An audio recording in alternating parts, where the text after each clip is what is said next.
Bonjour, nous continuons notre cours. Nous en étions arrêtés la dernière fois, nous parlions de fréquence et de période pour un signal sinusoïdal, pour le son en l'occurrence, et on avait défini la fréquence comme l'inverse de la période. Je vous rappelle, la période, c'était le temps qu'il fallait à notre vibration pour revenir à son état initial. Donc, on avait une vibration, en l'occurrence de pression, la pression augmentée puis puis baissée, dans un point, et ça revenait régulièrement au même. Mais le son, ce n'est pas uniquement une vibration. Si je regarde ce qui se passe ici, là, j'ai mes molécules qui sont regroupées, une pression importante. Là, j'ai mes molécules espacées, etc. Et si ça, c'est si je regarde à un instant précis, à l'instant t. Et si je regarde juste après, à l'instant t plus 1, mais apercevoir que ma bande A avancé. Ce ne sont pas mes molécules qui vont avancer, mais c'est juste que les molécules qui étaient là se sont légèrement déplacées, certaines sont légèrement déplacées pour venir ici, puis celles qui étaient là sont tassées, et donc la zone qui est tassée a avancé. Puis, cette zone-là, petit à petit, s'écarte. Enfin, il y a de moins en moins de molécules tassées, donc on a une pression qui diminue. Puis la pression va augmenter, va diminuer, mais la zone avec la pression qui augmente va se déplacer petit à petit. Ça, c'est ce qu'on appelle une propagation. Et ça nous permet de définir ce qu'est une onde. Une onde, c'est une vibration qui se propage. Une hola dans un stade, c'est le meilleur exemple d'onde possible. Une hola, les gens ne bougent pas, ils restent sur leur siège, mais il y a des moments où ils sont debout, des moments où ils sont assis. Et ces moments où ils sont debout se propagent de proche en proche. Vous allez avoir des gens qui se mettent debout les uns après les autres, créant l'impression d'un mouvement dans le stade. Une hola, c'est une onde. Et bien une onde, c'est une vibration, donc un changement régulier, qui se propage, qui avance. On peut voir ça comme ceci, on peut voir ça avec le schéma que vous avez déjà donné. Ici, donc, on a en rouge la pression, pression haute, pression basse. Et si je regarde l'instant après, je verrai que cette onde qui est ici, représentée en rouge, s'est décalée un petit peu, ici vers le bas à gauche, donc se déplace. On a donc les vibrations qui se propagent de proche en proche. Nous avons donc le son qui est une onde.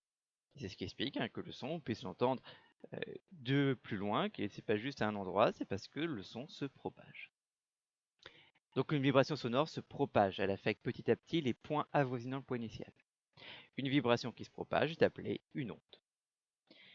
Et au passage, je vous donne quelque chose que vous n'avez pas à apprendre par cœur, mais qui est intéressant à savoir pour vous-même, c'est que la vitesse de propagation du son dans l'air, c'est environ 340 mètres par seconde.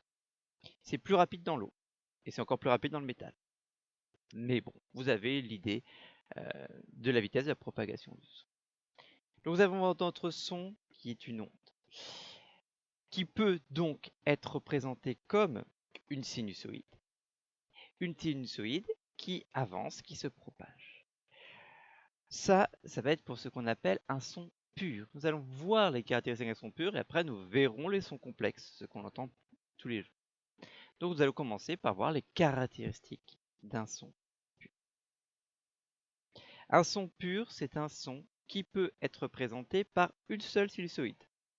Donc c'est quelque chose qui est régulier, qui se propage, on a bien une onde, mais qui est représenté par une seule sinusoïde, comme ceci. Là, j'ai fait un son pur.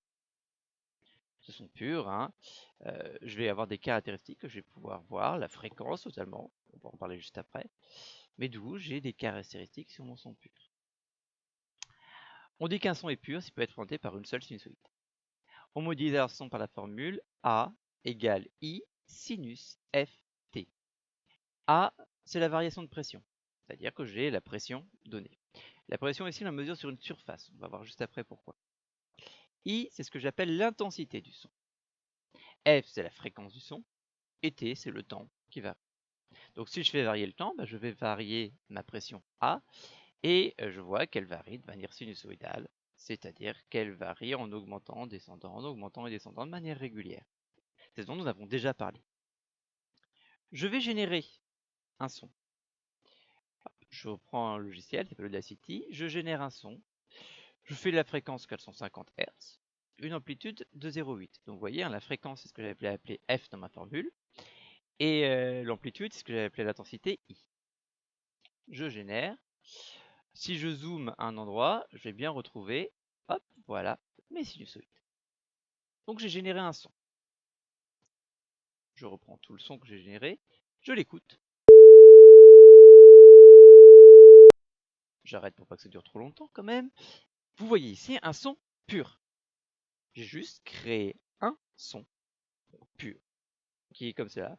On a bien une sinusoïde, on a bien un son. C'est toujours la même tonalité. Bon, je viens de générer un son, je vérifie bien que c'est une sinusoïde, c'est un son pur. Je vais créer un autre son. Cette fois, je vais créer un son avec une fréquence plus faible. Donc à la place de 440 Hz, je vais mettre 400 Hz. Voilà. Comme j'ai diminué la fréquence, je m'aperçois que la période est plus longue. Hein, le temps entre deux pics, par exemple, est plus long. Bon, jusque-là, c'est normal. J'écoute maintenant au niveau du son ce que ça va me faire. Vous avez un son qui est plus grave. Si la fréquence diminue, le son paraît plus grave. Maintenant, je fais la même chose, sauf à la place de 400, je vais mettre 480. Attendez, je vais plutôt faire ça comme ça sera mieux. Voilà. Donc, si je zoome ici, je m'aperçois qu'au contraire, la période a diminué, c'est normal, j'ai augmenté la fréquence. Et si j'écoute le son, ce coup-ci, le son est plus rapide et plus aigu. La fréquence va donc changer le fait qu'un son soit grave ou aigu. Plus la fréquence est élevée, plus le son revient rapidement au même état, et plus il est aigu. Plus la fréquence est basse, plus le son mettra du temps à revenir au même état, et plus nous l'entendrons comme grave. Donc le fait d'être grave ou aigu, ça dépend de la fréquence du son. La fréquence, je vous rappelle, c'est l'inverse de la période, et la période, c'est le temps qu'il faut passer d'un point à un autre pour revenir au même état. Donc plus la fréquence est élevée, plus les variations sont rapides. On dit alors que le son est aigu. À l'inverse, plus la fréquence est basse, plus les variations sont lentes. On parle alors d'un son grave. Le fait d'être grave ou aigu, c'est simplement la fréquence du son. Bien, vous avez dit, dans l'équation que nous avions du son, il y avait deux paramètres, la fréquence et l'intensité. On va voir maintenant ce qui change avec l'intensité. Donc je reprends toujours mon petit logiciel. Je vais créer des sons purs. Donc, je vais en créer à 440. L'intensité à 0,8. Voilà. J'écoute. Je retrouve le son que j'avais au départ. Je vais faire le même son sans changer la fréquence, mais cette fois je change l'amplitude, la densité. Et je mets que à 0,4. Et j'écoute. C'est le même son, mais il est moins fort. On l'entend moins fort. Je vais diminuer encore pour qu'on s'aperçoive encore mieux. Je mets l'amplitude à 0,1. Vous entendez bien, c'est le même son, la même fréquence, c'est toujours aussi aigu, aussi grave, on ne change pas ça, mais il est nettement moins fort. Donc, le fait qu'on entende un son fort ou pas, c'est pas la fréquence qui change, c'est l'amplitude. Ou l'intensité. Amplitude et intensité, ça va être la même chose pour nous. Amplitude et intensité, ça peut se mesurer en fait en la distance entre le point le plus haut et le point le plus bas. C'est ce que j'appelle l'amplitude. Donc plus l'intensité est élevée, plus les variations sont importantes. L'intensité définit le volume d'un son. L'intensité tend à diminuer au cours de la propagation. Un volume d'intensité élevé a donc plus de chances d'être perdu à grande distance. Si vous vous tenez loin d'un son, vous avez l'impression qu'il est moins fort que si vous vous tenez près. C'est pas une grande nouvelle, hein. Mais voilà. Mais ça se voit mathématiquement au niveau de l'intensité du son. Alors ça, c'est quelque chose qui est important. On a totalement dû vous dire que les intensités de son pouvaient nuire à l'oreille. On verra pourquoi plus tard en cours. Mais on ne vous a pas parlé à ce moment-là d'intensité du son. On ne vous a pas parlé de valeur sur une sinusoïde. On vous a parlé d'autre chose. On vous a parlé... pardon, excusez-moi. On vous a parlé donc de puissance du son. Et on vous a parlé après d'intensité sonore. On va revenir ça juste après. Pourquoi on parle de puissance du son? Vous voyez, le son va se déplacer et en fait, pour mesurer la pression, je vais la mesurer non pas en un point précis, mais je vais la mesurer sur une surface. Ici, c'est la surface qu'on découpe là. On va la découper ici, vous voyez, ça correspond au trait qu'on a fait là. Ça correspond à une surface qu'on a découpée. On va mesurer le son au niveau d'une surface. Pourquoi? Parce qu'il se trouve que dans notre oreille, le son, il est capté par une surface qu'on appelle le tympan. On verra ça. Donc comme le son est capté par une surface dans notre corps, on mesure le son sur une surface. Or, lorsqu'on parle de surface, je vous rappelle, on ne parlait plus d'énergie, on ne parlait plus de puissance, mais on parle d'énergie par unité de surface, d'énergie surfacique ou de puissance surfacique. La puissance surfacique, c'est l'énergie qu'on reçoit dans une unité de temps par unité de surface. Ici, notre intensité va être mesurée comme ça, va être mesurée par unité de temps par intensité de surface. Donc on a des joules par seconde par mètre carré. Souvent, les joules par seconde, on met ça sous forme de watts, donc on aura des watts par mètre carré. L'intensité correspond à une dépense d'énergie sur unité de surface par unité de temps. On parle de puissance surfacique. Elle se mesure donc en watts par mètre carré. Et c'est là important lorsqu'on parle de la puissance.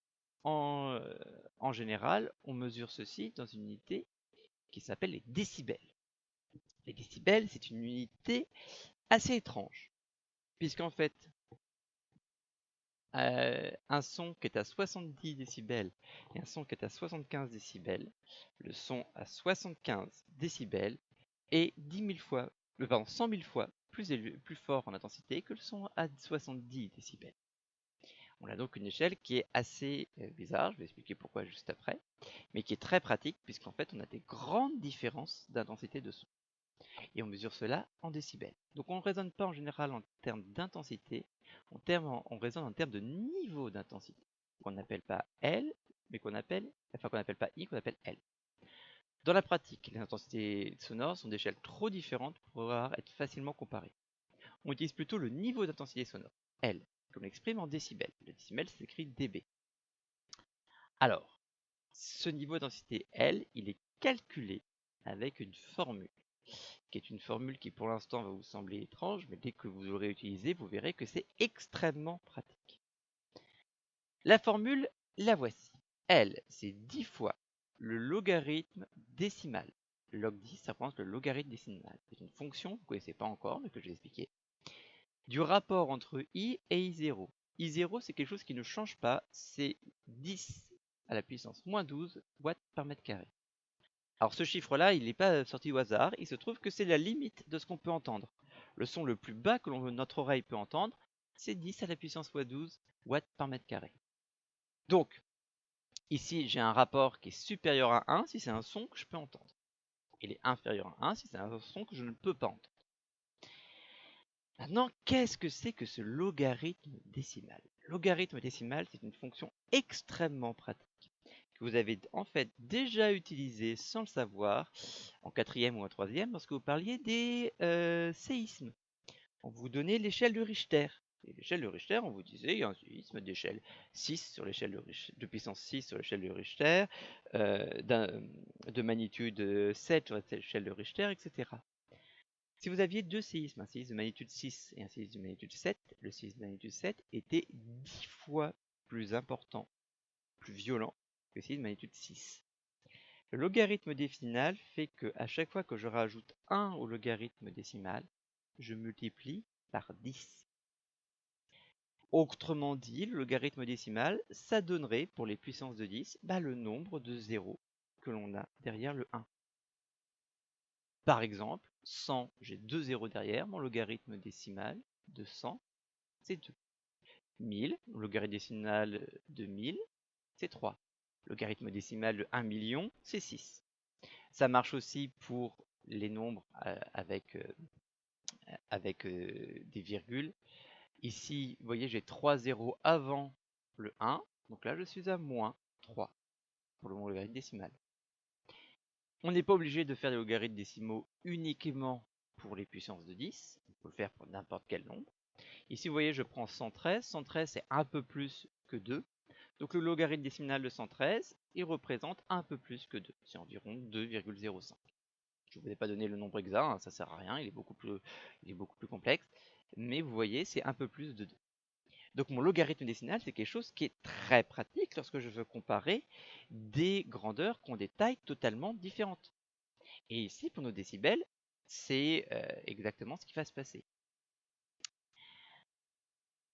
Donc, on garde cette idée en tête que lorsque je rajoute une décibel, je multiplie par 10 le volume sonore. Je multiplie par 10 l'intensité du son.